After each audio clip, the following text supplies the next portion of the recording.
Welcome back to the Canadian International Ekamra Sports Literature Festival, the first one to ever take place from right here in Canada. I'm your host, Teddy Katz. It was a dream of the festival director, Sunreep Misra, to see this festival take place in Canada so we could have conversations like the one you're about to hear in session 4 today.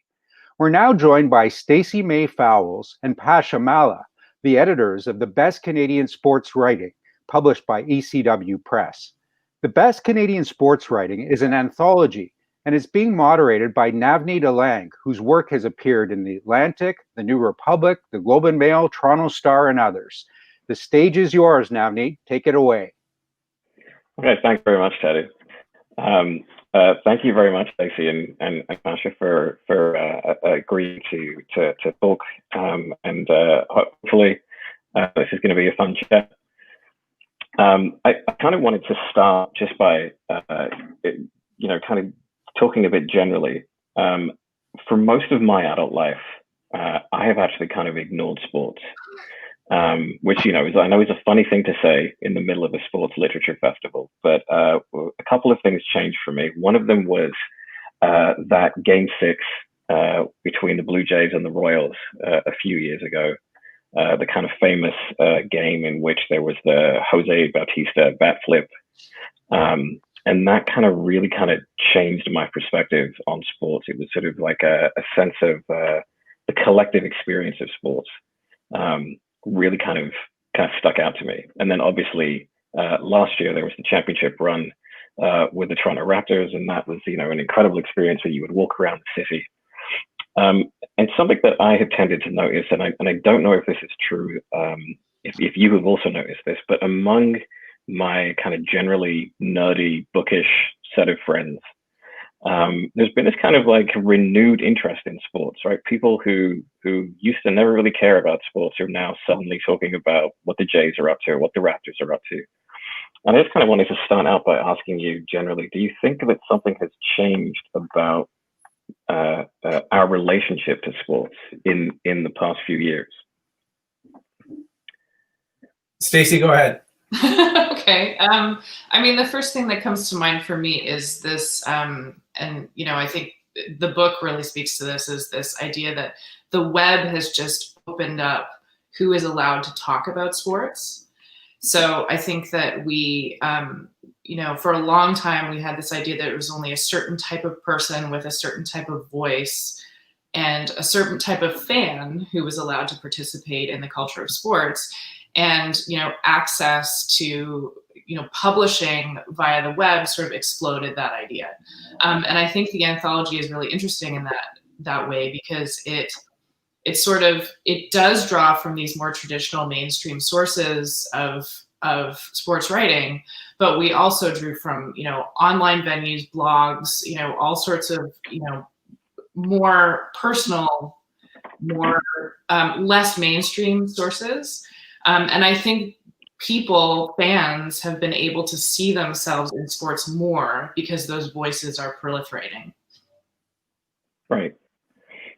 So in the introduction, I think I had a little quote written down. You talked about that in the internet age, subjectivity, persona, and emotion have supplanted the long-hallowed authority of journalistic expertise. And that was something that you just sort of spoke to, that has sort of engendered that shift. I was wondering, like, what was the process like of kind of accumulating this collection of writing? Like, what was the reaction like? What were the pitches like? I'm just sort of curious as to how it all came together. Yeah, I think there were a number of pieces that we had already read in various venues that we knew we wanted to include. And they went back as far as, I think, like 2013 or 2014. And then we put a kind of call out, and then we contacted a number of writers who we liked and whose writing we liked. Like the anthology, it was quite easy. The stuff we got was just so good, and with an incredible breadth of the sports that people were writing about, and the perspectives people were taking on sports. Like, there's a piece in the anthology that is kind of tangentially about sumo wrestling, but isn't really about the sport at all. Like, it's more about kind of like body shaming and I mean the idea of fatness. That's Anshman's piece, which is a piece that just the voice of it is.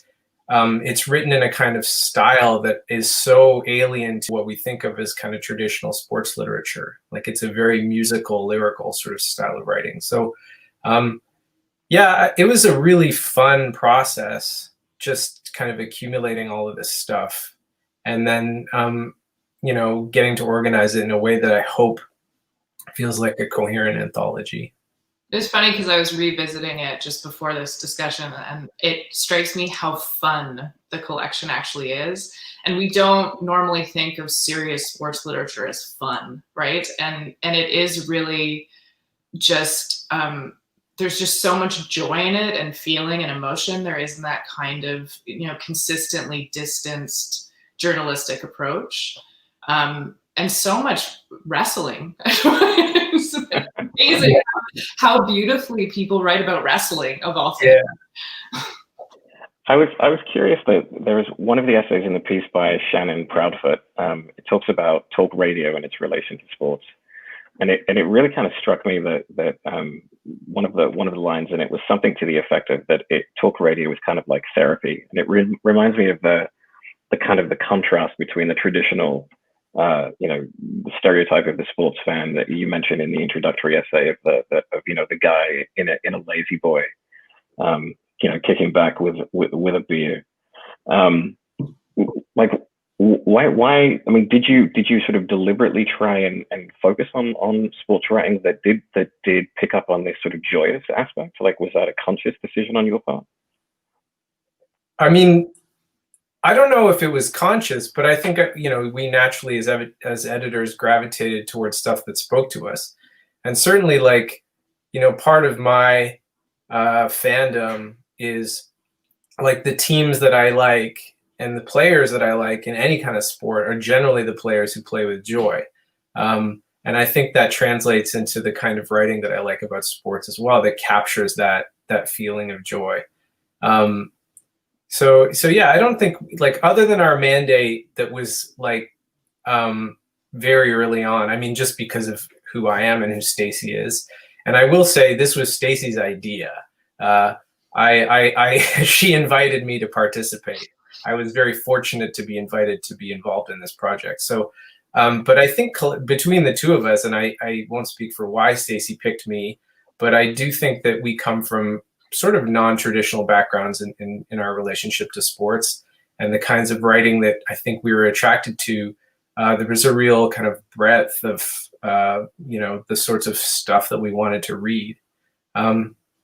There are questions in the chat. Should we respond to them, or what do you want to do? Yeah, I mean, so actually, the festival organizer Sandeep Mishra is asking a question about. He said that that we call kind of sports writing also sports literature. Is it sort of correct to call it like literature? Is there a literary dimension to this kind of writing? Yeah. Yeah. Okay. I mean, for sure. Don't you think, Stacy? Like that. I mean, what is literature? Like some of the stuff that is classified as literature in this country, I don't think of as literature. Well, and I mean, there's this interesting thing that happens with writing in general, is that if writing has too much feeling, it's dismissed, or if writing is, and I, to sort of go back to your question, but then tie in, part of the reason why I wanted to see a book that was full of feeling was because at the time I was writing about baseball. It was 2017, and 2015, 2016, 2017 was when this book came together. And, all these people had huge feelings about that sport in the city I lived in. And their feelings were translating into great writing. And I think for a very long time, we've sort of decided that for something to be good, it has to be distanced. And I strongly disagree with that. And maybe that's my own bias as a very feelings type writer. But, I think that this designation of what is literary and what is not is false in a lot of ways. It has caused us a great deal of problems across all sorts of genres, right? So, I mean, I guess you could argue that, a piece that just, regurgitates the score and the plays of the game is not literature. But the definition beyond that is so vast, I think. Right. So something that I wanted to ask you is that, so this was the first anthology of Canadian sports writing, but as you sort of mentioned in the introduction, there's been an American anthology for quite some time. And I also know that in Canada, or rather in America, forgive me, there has been this kind of, over the past few years, this sort of focus on sports writing, or at least sports website like Grantland, Deadspin, The Ringer, for example, in which the writing has been kind of phenomenal, right? Like a lot of the writing on those websites has been great, and has been the kind of like one of the places that you kind of go to seek out real kind of like of the moment cultural criticism. I was sort of curious to get your sense of whether or not that kind of, whether or not maybe an audience, or maybe more importantly, a market exists for that kind of writing in Canada. Like, is there an ongoing market for that kind of Grantland, Deadspin kind of writing, or does it get kind of a little bit overshadowed by the States? Well, I think, one of the kind of sectors of sports writing that I really liked in the early 2000s was this kind of collection of basketball blogs, one of which was the Basketball Jones. And those guys have gone on to be the Starters, who now have a show on NBA TV. So, and they are all Canadian except for one guy who's Australian. So, I mean, I think that stuff's been happening here for a while. I can't really speak to markets. It's not really something I understand in any sector, but I do think that, a lot of this stuff transcends geographical boundaries as well. Like, I think, this blog that I used to participate in called Free Darko, that put out a couple books eventually, was kind of operated under the auspices of liberated fandom, which is basically like, we are not tied to a team and territory based on where we live. Like, we love the sport. We want to engage with the sport broadly. And I really like that perspective. It's certainly how I watch a lot of sports and how I enjoy sports. And I think that kind of writing as well is like something that doesn't necessarily have to be tied to geography. Like, it doesn't have to be national, that a Canadian writer. I mean, I know our anthology is the best Canadian sports writing, but I mean, I think that there's something a little bit facetious about it, or there's a kind of irony in even just the title of Best Canadian or Best Anything. But I think it's a really good anthology of writing. It just happens that a lot of the writers are living in Canada. Stacey, what do you think?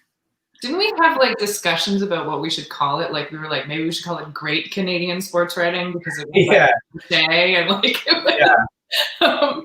but yeah, no, I mean, there's obvious boundaries to success of anything in Canada, right? That when you want to make a comparison to the US, like if you look at, the major sports, but there's one Canadian baseball team, right? There's the Raptors, and that just sort of precludes us from having the sheer volume that capitalism needs to support a system that monetarily produces this kind of writing. Like that's part of the reason, that's the equation of it. But I don't think that we're lacking in hunger for it. I think that we so often go south for this kind of great writing because we just don't have the systems to prop it up here, right? Right. As someone who tries to make their living as a Canadian writer, I'm intimately familiar with that with that difficulty. But kind of like a related question to that then is could you guys describe what the reaction was? Like, what kind of feedback did you get, like in terms of whether Canadian, whether global, whether in terms of like literary criticism or from sports fans or blah blah blah? Like, could you maybe speak to what kind of what was the reaction like? I don't know about reaction. My tendency with books I'm involved with is once it's done, I run away from it. So, but I do know that our launch that we had in Toronto for this was the best book launch I've ever been to. Oh, that's so nice. Yeah, it was. Were you not there? I was there. It's just nice that you think that. Yeah, it was like, I mean, I think that there's a certain, contingent of people that show up at all the literary events in Toronto, and this was not like that. Like, yeah, I think the word diverse has been diluted in what it means, and I'm not speaking about like a kind of cosmetic diversity, but it felt like it didn't feel homogenous in the way that a lot of book launches tend to feel. And I think that the diversity of the material in the book really, obviously speaks to that. So I think that the launch was a nice place for me to like at least ideologically cut ties with the book, because then it's like in the hands of reviewers, and God knows what those idiots are going to say. So yeah, I love that launch. I had such a good time. I drank a lot. Yeah, and to your point, Pasha, it was a room where, there were sort of these, very old school, older newspaper guys and magazine guys, and then there were these young bloggers, and it was just and there were people who were not sports writers. They were people who were writers who wrote about sports. Yeah. And that was a really interesting shift, because if you've ever been in a room full of sports writers, it's a very different vibe than what was in that room, right? So It sort of had this energy of, everyone has a right to talk about this, and everybody has a right to share their feelings on the subject matter. It's not sort of this gatekeepy world of, just the same five guys, which, it is now because of the pandemic, but it just had a very different energy than what you would, have in, if you're in the clubhouse covering a baseball game, right? Was that sort of a happy coincidence, or was that that kind of quote unquote diversity? Was that something that you were aiming for? Yeah, I think we were aiming for it. Not sort of beyond our own personal taste. Like, I think that we wanted a collection, because the two of us were editing it, that reflected the sorts of writing we liked. And I think it's like, I don't think you have to try for diversity and have, a quality anthology. I think it's like naturally, by having diversity, the work is stronger. And I also don't reject like the 60-year-old white male sports writer. Like, some of my favorite writers are 60-year-old white straight male sports writers. Like, I think that there's a lot of great work being produced, but I never think it's healthy to have a singular perspective on anything. So yeah, it was kind of a mandate, but it came together. It felt like it came together very naturally. It wasn't like we were scrambling, like, no. Like, oh gosh, we have to fill this quota, we don't have this kind of writer. It was just like, it very naturally kind of came together. I think it had a lot to do too with where we were looking too. Like, it would be very easy to put a book together like this and look at sports sources, right? Sports writing comes from sports sources, but we just opened up where we were going to look so vastly that it made it a lot easier to find these gems. Mm-hmm. So, I guess this is slightly related to the question of diversity, but like a tiny anecdote is that a couple of years ago, I went to a book launch. Was actually, Stacy, you were one of the people there. Tyler Heller, a novelist, was one of the other people there. And Tyler wrote a book called Terry Punch-Out, which is sort of nominally about hockey. But one of the things that Tyler said when he was at this launch was that he actually cares about baseball, but he ended up writing a book about hockey. And it kind of stuck out in my head because of the way in which sort of hockey kind of looms large, in maybe not, universally in kind of the Canadian consciousness, but almost in terms of a stereotype. So I was kind of wondering, like, what is your perspective in terms of, there are the kind of the stereotypical Canadian sports of, hockey being the dominant one, baseball to a much lesser extent. Did you sort of deliberately try and stay away from, stories about, 12-year-olds waking up at 6 a.m. to go and skate, or did you just sort of like take the stories as they came? I'm not, like, hockey is not my favorite sport. It was my favorite sport for years as a kid, and I kind of got off of it, I don't know, about 10 or 15 years ago. And I still follow the Canadians, kind of tangentially, but that's a bit of a losing proposition these days. And like one of my favorite pieces in the book is that story about the hockey team in Nunavut. The Far North hockey team. I love that story. It brought like tears to my eyes when I read it. I just thought it was beautiful. So like, I think one of the things that happened with this book is, my personal preferences for sports and the kinds of sports I like to watch were not necessarily the sports that I like to read about. Like, I sort of, a lot of my reading, my personal reading is not necessarily reaffirming things that I already know or like I sort of look to broaden that perspective. And it was another thing that I liked putting this anthology together. It was, my personal feeling that hockey has dominated our national conversation created a prejudice not to have hockey in the book that I then had to sort of reverse and look past. And then it turned out that the hockey pieces we got were among my favorites. So yeah, it was kind of an interesting process in that way, I think. Well, and it's funny that you said, we were avoiding stories of 12-year-olds getting up early. There is actually a piece that Rachel wrote. Yeah, Rachel.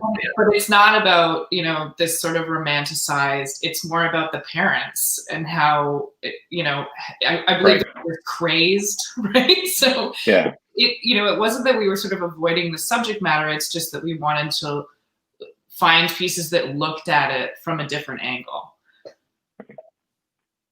So, slightly related question then is just one about audience. Who did you have in mind when you sort of collected together these pieces? Was it the kind of person that pick up the Toronto Star to read about baseball, or was it your kind of person that would check Hazlitt to sort of read an essay? Like, was there something that you had in mind in terms of an audience? I hope the book would appeal to anybody, whether you like sports or not. It's good writing. And I feel like if you like reading, a good writer can make anything appealing. Like, as Stacy was saying, we don't have a ton. I mean, neither of us, I think, are huge wrestling fans. And there are a lot of wrestling pieces in the book that I really like a lot. Speak for yourself. Sorry, that's what I said. I didn't know. Yeah. So, yeah, I don't know about audience if I really thought about it. What do you think? Did you? Well, I think the reality is that when we were putting together the book, we were putting it together for ourselves. And I know that sounds really selfish, but if I feel like with any book, if you get too tied up in who the person who's going to read it is, then you can't do an authentic job of putting together something coherent. And I think in some ways that isn't really our job. Right? Our job is to put together a really high quality, beautifully written collection of sports literature, right? That was sort of how, and we read things and we, talked about them and discussed them. And then what you hope with any book is you put it into the world and the readers are there for it, right? So I don't think we put together the collection sort of as a marketing project, right? I think we wanted to showcase all of the great writing that perhaps is overlooked in this country because it's not collected in such a way, right? And, right. The Americans have, they do it very consistently every year. They're like, this is the best of this year. And we wanted to, say to Canadian readers, we have this strength as well. With, keeping in mind Pasha's thing about a little bit tongue in cheek, right? Right. So I think Teddy's going to come back in now and ask a question. Yeah, thanks, Navneet. I just wanted to ask about the intersection of sports, culture, and politics, and how that potentially manifested itself in terms of the anthology and some of the stories. Yeah, I mean, I think for many people, those three things are, inextricable. That, there is a political aspect to anything we do, and any piece of writing has a political aspect. And I mean, I don't know that we went into sort of putting an anthology of sports writing together with a political mandate, but we certainly had feelings of what we didn't want it to be, and a kind of breadth of representation that we thought was important, not just for like sports writing, but for something bigger culturally. Maybe that sounds a bit grandiose. Maybe that's a bit disingenuous now to say in retrospect, but yeah, I don't know. And I think that also, like, there are certain, subjectivities that are inherently political, like people of color, especially. It's hard to exist in the world without feeling politicized all the time.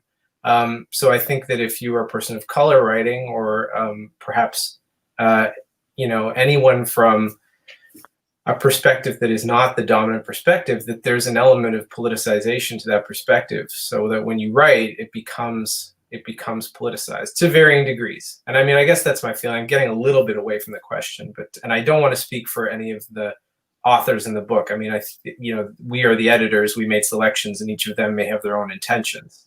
But that's just my personal feeling about sort of like my work as a writer. Stacey, I don't know what you think. Oh, yeah, no, I agree. I think, it goes back to, just speaking from my personal experience when, as a woman writing about sports, it sort of was impossible for me to not write about the inherent misogyny in sports culture, right? So I think that, when you are a writer, your experience goes into the work that you put into the world, and that is not necessarily political. That's your life, right? So I think that we, in putting together this collection, that it was inevitable that people's perspectives and how that influences their interpretation of sports were going to show up in it again and again. What's interesting is, in my time when I was at CBC, I was there almost 20 years, the most successful and the story that people reacted to the most had a sports background or sports connection. It was about a hockey team that people were on when they were 10 and 11 years of age at the end of the Second World War. And they were having a reunion and coming back together as a group of people who had basically lived their lives. After 60 years later, they were reliving this moment when they all played on this hockey team, which was not an NHL hockey team by any stretch of the imagination. And it was a story that, again, started with us as a sports story, but it was much more a human story of universal values, of growing old, aging, dealing with sickness, friendship. It had everything. And again, this is, I think, what made it so attractive to people who were reading it or listening to it. It was a story that everybody could relate to. And I remember at the time, I was wondering when I was asked if I wanted to do this story, I was like, why would I write a story about a reunion, a hockey reunion 60 years later? There's a reunion happening every day, and we're looking for unique things. And there was a beautiful story waiting to be told. And I think there was a real lesson for me there as a journalist. It's like, don't say no too soon until you've actually talked to people and found out the real story behind the story. Yeah. I'm sure we could go on talking about this, but I want to thank you, Stacy, Pasha, and Navneet, for giving us some great insight into what goes on in the making of an anthology like this one. Once again, thank you for taking the time today. I'm Teddy Katz, your host of the Canadian International Ekamra Sports Literature Festival, which of course features authors and participants from Canada, India, and the UK. Stay tuned. In about 15 minutes time, we'll have another discussion that I'm really looking forward to hearing, a book that examines the world of spot fixing by taking a close look at the scandal that sent shockwaves through the sports world in 2010. It's a discussion you won't want to miss. So once again, stay tuned. In another 15 minutes, we're back for some more. Hope you can join us. Bye for now.